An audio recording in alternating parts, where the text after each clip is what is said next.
téléspectateurs de RP Media, bonjour. Nous nous retrouvons sur un nouvel épisode de Validé ou pas validé.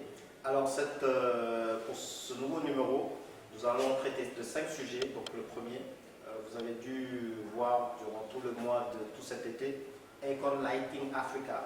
Donc, Akon Lighting Africa, c'est de cette star afro-américaine ou cette star américaine d'origine africaine qui sillonne le continent africain pour, d'après ce qu'il dit, donner à 1 million de foyers africains de l'électricité venue du solaire.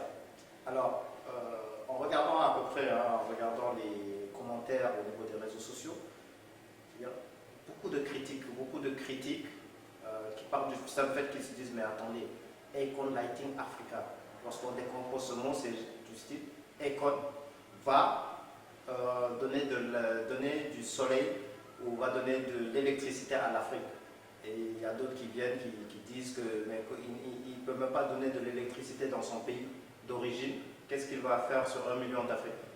Ce sont ces commentaires-là que je souhaitais mettre en avant, parce qu'à partir du moment où, quelle que soit la personne, une star, d'autant plus qu'elle est africaine d'origine américaine, et qu'il vient pour faire une action pareille, pour moi, c'est tout simplement de bon augure.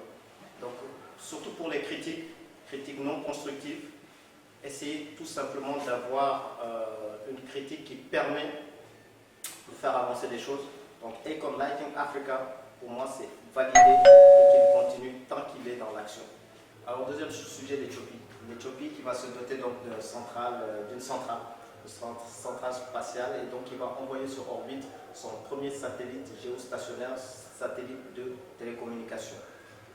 Alors on voit venir tout de suite les critiques qui disent que bon, ce n'est pas vraiment une priorité d'envoyer pour 3 milliards un satellite, d'autant plus que la priorité serait plus dans le développement, dans le social. Alors on comprend une fois, si un pays peut mettre 3 milliards pour non seulement être indépendant au niveau télécommunication, de pouvoir contrôler son information et même ses frontières, rien que pour ça, maintenant, si c'est pour juste se doter, comme la RDC, et je vous laisse juste regarder les images où la fusée me montre pour plus de 1 million de dollars, une fusée qui n'avance que de quelques centimètres, là effectivement, ça posera débat. Mais je valide le fait que l'Éthiopie mette 3 milliards pour envoyer son premier satellite géostationnaire. Troisième sujet.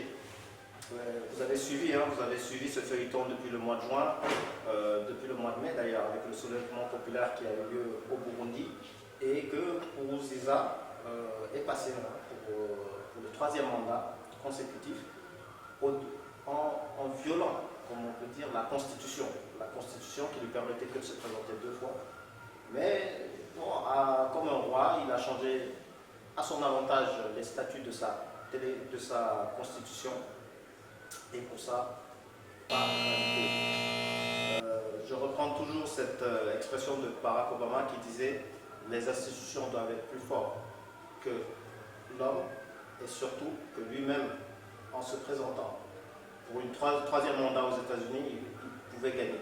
Mais il ne peut pas tout simplement parce que la Constitution ne le permet pas, les institutions ne le permettent pas, alors qu'il est le président le plus puissant du monde. » Donc, pour Nkurunziza, pas valider son 3e mandat.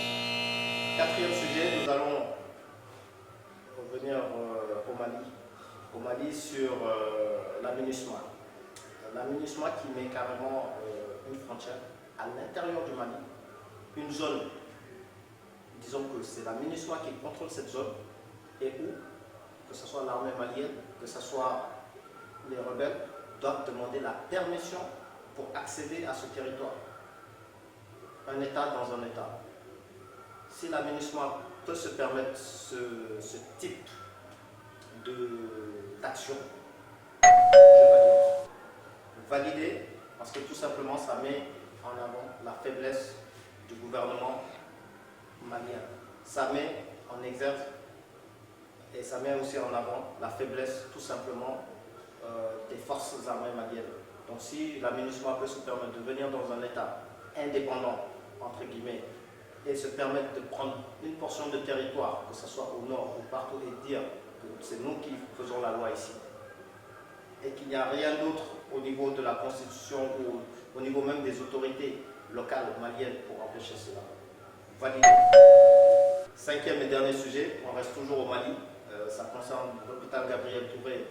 On précise bien l'hôpital Gabriel Touré qui est le plus grand hôpital public du Mali. Vous arrivez à cet hôpital,